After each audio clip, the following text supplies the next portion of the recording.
அதிகாலை சரியாக 6 மணி. வானம் மெதுவாக தங்க நிறத்தில் ஒளிர்ந்தது. ஒரு அமைதியான கிராமம் விழித்துக் கொண்டிருந்தது. அந்த கிராமத்தின் நடுவே ஒரு சின்ன குன்று, அதன் மேல் சிறிய முருகன் கோவில், கடம்ப மரத்தின் கிளையில் ஒரு மயில். கிராமத்தில் பொன்னிற சூரியன் உதிக்கும்போது மலையில் உள்ள பழமையான கோயிலில் அமைதி நிலவுகிறது. அதிகாலையின் இளங்கதிர் ஒளி பசுமையான வயல்களை தழுவியது. பயிர்களில் படிந்திருந்த பனித்துளிகள் சிறு சிறு வானவில் ஒளிகளை பரப்பின.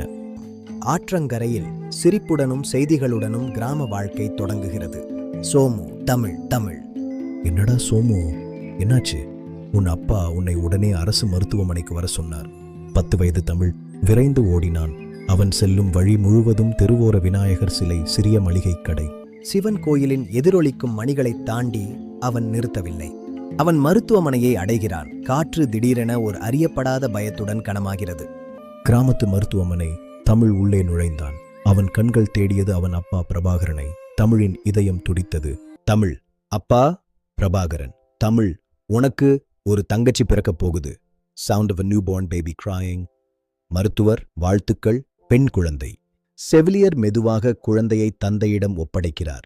இனிய வயலின் இசை ஒலிக்கிறது. நான் இதுவரை சேர்த்து வைத்த மொத்த அன்பையும் ஒரு தீண்டலில் பறித்து விட்டாய். உன் பிஞ்சு கரங்கள் இறுகப் பற்றிய என் ஒற்றை விரலின் பலம் இதுவரை நான் காணாதது.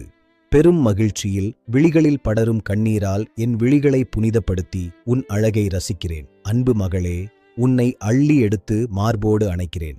என் இதய துடிப்பு கூறும் உனக்கான காதலை இறைவன் இதுவரை எனக்கு கொடுக்காத வரங்கள் யாவையும் ஒன்றாக்கி என் மகளாக்கியுள்ளான். உன் புன்னகையில் நான் என்றும் இருப்பேன். பிரபாகரன், நம்ம குடும்பம் இப்ப முழுமையடைந்தது. மகள், ஒவ்வொரு ஆணும் தன் தாயிடம் பெற்ற அன்பை மீண்டும் உயிர்ப்பிக்கும் தேவதை.